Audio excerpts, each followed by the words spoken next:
का बयान सुर्खियों में आ चुका है। राजेंद्र आर्लेकर ने कहा कि हमें आजादी बिना तलवार बिना ढाल के नहीं मिली। अंग्रेज देश से तब भागे जब लोगों ने हथियार उठाए और सशस्त्र आंदोलन किया। गोवा में एक कार्यक्रम में आर्लेकर ने कहा कि शांतिपूर्ण सत्याग्रह की वजह से अंग्रेज भारत छोड़कर नहीं गए थे। हमें उस वक्त के ब्रिटिश पार्लियामेंट में अंग्रेजों के बयान सुनने चाहिए थे। उन्होंने कभी भारत के शांतिपूर्ण आंदोलन का जिक्र नहीं किया। उन्होंने हमेशा सशस्त्र आंदोलन की बात की, क्योंकि बड़ी संख्या में अंग्रेज मारे जा रहे थे। हथियारबंद आंदोलनों की वजह से अंग्रेजों को भारत छोड़ना पड़ा। आर्लेकर ने कहा कि हमें सही इतिहास पढ़ना चाहिए, न कि वो इतिहास जो रोमिला थापर और इरफान हबीब ने लिखा है। अब समय आ गया है कि इतिहास को सही परिप्रेक्ष्य में पेश किया जाए। अंबेडकर विवाद के बीच आर्लेकर के बयान पर राजनीति गर्म हो सकती है, क्योंकि उन्होंने एक तरह से महात्मा गांधी के अहिंसक आंदोलनों पर सवाल उठा दिए हैं। स्वतंत्रता संग्राम के मौजूदा इतिहास को गलत बताया है। आपको सुनवाते हैं राजेंद्र आर्लेकर का वो बयान। हमारा स्वतंत्रता आंदोलन बिना खड़ग बिना ढाल नहीं था। अनेक लोगों ने जब गन्स उठाए, हथियार हाथ में लिए, तब जाकर ब्रिटिशों को सोचना पड़ा कि यहां रहना है या नहीं। ढाल भी नहीं थी और क्या वो सत्याग्रह भी हम कर रहे थे, इसलिए नहीं गए वो। जब देखी उन्होंने कि बंदूक इन लोगों के हाथ में है, हथियार इन लोगों के हाथ में है, किसी भी हद तक जा सकते हैं अपनी मातृभूमि को स्वतंत्र करने के लिए, तब जाकर उनके यहां विमर्श होने लगा। ब्रिटिश पार्लियामेंट में जब चर्चा हो रही थी, विमर्श हो रहा था इंडिपेंडेंस एक्ट के ऊपर, उस समय के उनके भाषण पढ़ने पर चाहिए हम सबको। वहां के ब्रिटिश पार्लियामेंट में उनके एमपीज क्या बोल रहे थे। They have not just mentioned your satyagraha and shantiपूर्ण आंदोलन, they were referring to the years together जब वहां कैसे कैसे लोगों ने यहाँ सशस्त्र आंदोलन किया था, सशस्त्र यहाँ संघर्ष किया था, कैसे कैसे ब्रिटिशों को जान गंवानी पड़ी यहाँ, इसका उल्लेख उन भाषणों में है। तब जाकर ब्रिटिशों को लगा कि अभी हमारा समय आ गया है यहाँ से जाने का। It was not बिना खड़ग and बिना ढाल. It was because of such our leaders, our people, dedicated people who spent everything, sacrificed everything for this country and this mitti. That is our history. That is our what we have to study, and not the history which was taught to us by Romila Thapar and Irfan Habib. Rajendra Arlekar बार बार बिना खड्ग बिना ढाल वाला शब्द क्यों use कर रहे हैं? दरअसल महात्मा गांधी पर एक गाना लिखा गया था जिसके बोल थे, साबरमती के संत तूने कर दिया कमाल, दे दी आजादी हमें बिना खड्ग बिना ढाल। तो राजेंद्र आर्लेकर कर रहे हैं कि मुमकिन ही नहीं है, क्योंकि सशस्त्र आंदोलनों की वजह से अंग्रेज डरे हुए थे, अंग्रेज मारे जा रहे थे, इसलिए उन लोगों ने भारत छोड़ने का फैसला किया।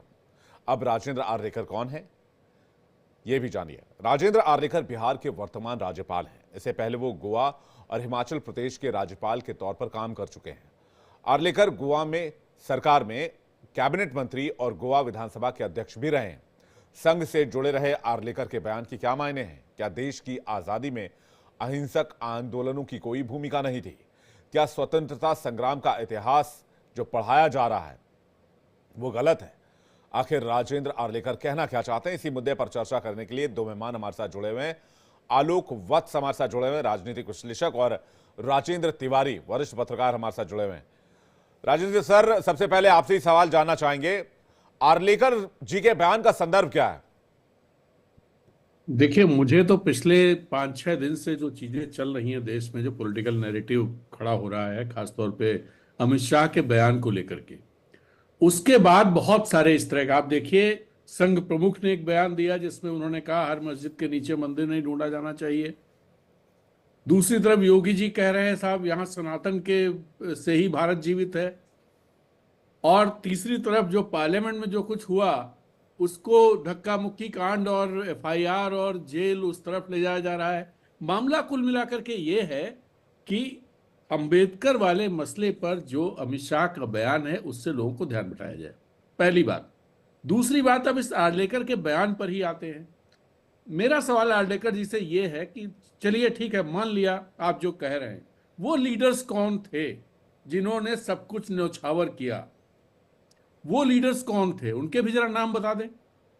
मैं किसी का वो नहीं कर रहा हूं, लेकिन ये सवाल भी है ना, उन लीडर्स के नाम बताइए जिन लोगों ने अपना सब कुछ न्यौछावर किया। क्या वो आपके पार्टी के लीडर्स थे? क्या वो गुरु गोलवलकर थे? कौन था वो लोग कौन थे? तो सवाल ये है कि चीजों को डिस्टॉर्ट करना, ये कहना कि साहब महात्मा गांधी का कोई रोल ही नहीं है और सारा कुछ जो उन्होंने कहा एमपीज का वो पढ़े, ठीक है, एमपीज का आप बयान देखिए, उस समय पढ़िए क्या है। और गांधी भी जब गांधी को लेकर के, मैं अपने बचपन की याद दिलाता हूं आपको। मेरे गांव में तो किसी को लोग नहीं जानते थे, बुजुर्ग लोग जो थे शामिल होते थे गांधी के आंदोलन में, वो गांधी का ही नाम जानते थे। गांधी से एक बार मिले थे, गांधी उस तरफ से गुजरे थे, वो मिले थे, अपने को धन्य मानते थे। मैं आज से 40-50 साल पहले की बात कर रहा हूं। तो ऐसे व्यक्ति के बारे में आप कहो साहब गांधी का कोई योगदान नहीं था। हाँ, सशस्त्र वो था, सुभाष चंद्र बोस थे। सुभाष चंद्र बोस थे जो आक्रमण कर रहे थे ब्रिटिश इंडिया पर, यानी ब्रिटिश फौजों पर। लेकिन उनको हराने का काम कौन कर रहा था? श्यामा प्रसाद मुखर्जी और सावरकर। सावरकर साहब 42 में भर्ती का आह्वान कर रहे थे कि अंग्रेज फौज में भर्ती होकर के हमें इन शक्तियों को हराना है।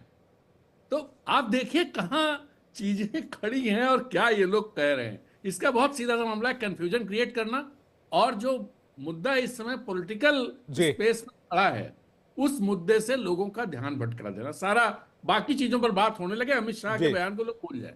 आलोक जी, क्या डिस्टॉर्ट करना चाहते हैं फैक्ट्स को लीडर्स, जिससे कि जो इतिहास में है या उसको बदला जा सके या तथ्यात्मक तौर पर चेंज लाया जा सके, नैरेटिव बनाया जा सके अगेंस्ट कांग्रेस पार्टी और अगेंस्ट गांधी?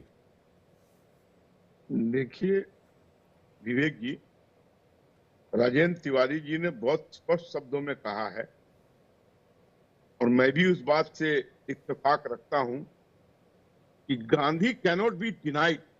इंडियन इंडिपेंडेंस में गांधी के योगदान को कोई भी डिनाई नहीं कर सकता है। He is the only leader, वो एकमात्र नेता है जिनका विश्व के लगभग हर कैपिटल में उनकी मूर्ति की स्थापना हुई है। यह सम्मान मिला है Gandhi because of his non violence, अहिंसक प्रहार के कारण। और आज जो नैरेटिव लोग क्रिएट करना चाह रहा है, ठीक कहा तिवारी साहब ने कि ये डाइवर्सन की तरफ इंगित करता है कि जो मेन मुद्दा है,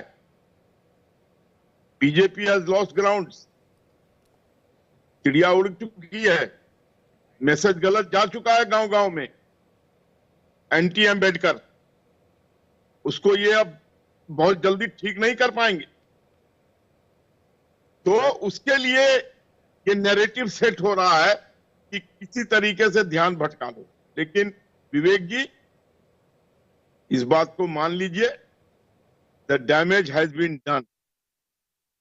जो डैमेज होना था उस स्टेटमेंट से वो हो चुका है। अब चाहे ये किसी भी तरह, और गांधी को हिंदुस्तान में, भारत में गांधी को आप नकार कर कोई बात करने की बात करते हैं, राष्ट्रपिता जिसको घोषित किया गया। नहीं, ये भी तो हो सकता है ना आलोक जी कि वो आर्लेकर जी ये कहना चाह रहे होंगे कि आजादी में सिर्फ राष्ट्रपिता की भूमिका को ज्यादा उल्लेखित किया गया या फिर ज्यादा बताया गया, बाकी भगत सिंह, खुदीराम बोस, झांसी की रानी लक्ष्मीबाई, ऐसे कई किरदार हैं। क्या आप समझते हैं कि हम भगत सिंह को इस देश ने सम्मान नहीं दिया है, खुदीराम बोस को सम्मान नहीं दिया है, रानी लक्ष्मीबाई को सम्मान नहीं दिया है? बिल्कुल दिया है। कौन भारतीय है जो कहेगा कि मैं इनको सम्मान नहीं देता हूं?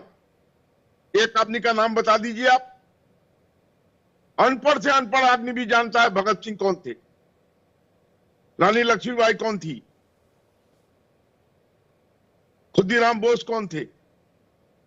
लेकिन गांधी गांधी एक क्या बोला था उनके बारे में फेमस साइंटिस्ट ने कि विश्व याद करेगा कि गांधी के रूप में भी कोई पैदा हुआ था। Gandhi was an institution in himself. क्या बात कर रहे हैं आप? और ये लोग राज्यपाल होना कोई बहुत बड़ी बात नहीं है। आप बहुत दिनों तक कहीं पर सर्व किए हो, आपको एक चीज मिल जाती है जी। इसका ये मतलब नहीं है कि आप भारत की संप्रभुता को डिस्टॉर्ट करने का ठेका उठा ले। बिल्कुल नहीं। ये इनके रिमार्क्स को जी आई कंटेम। मैं इस पर राजेंद्र तिवारी सर का जवाब लेता हूं। राजेंद्र सर, जो सवाल मैंने आलोक जी से पूछा कि क्या ये हो सकता है कि भाई सिर्फ राष्ट्रपिता महात्मा गांधी की बात हुई, बाकी किसी और की बात नहीं हुई? नहीं, देखिए ऐसा नहीं है। दरअसल बहुत सारी ऐसी बातें कही जाती हैं कि साहब टेक्स्ट बुक्स में कुछ पढ़ाया नहीं गया। मुझे नहीं लगता, जिन लोगों ने टेक्स्ट बुक नहीं पढ़ी हो उनको लगता होगा कुछ पढ़ाया नहीं गया। मैंने तो झांसी की रानी लक्ष्मीबाई के बारे में पढ़ा है, हमने भगत सिंह के बारे में पढ़ा है, हमने जैसे ये कहा जाता है हिंदू धर्म के, तो शुरुआत में तुलसीदास की चौपाइयों से हमने अपनी पढ़ाई शुरू करी।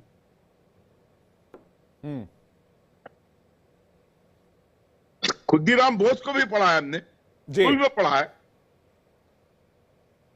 यानी कि आलोक जी ये एक डेंट हो गया है आर्लेकर जी को। बिल्कुल डेंट आर्लेकर जी को ही नहीं हुआ है शिवम जी। मैंने कहा ना, अमित शाह के बयान का डैमेज हैज बीन डन। जी, यानी कि अब आर्लेकर जी के बयान की भी चर्चा होगी। बहुत बहुत शुक्रिया सर आपका हमारे साथ जुड़ने के लिए। राजेंद्र तिवारी जी आपका भी बहुत बहुत धन्यवाद, आलोक जी आपका भी बहुत बहुत धन्यवाद, और दर्शकों आपका भी बहुत बहुत शुक्रिया।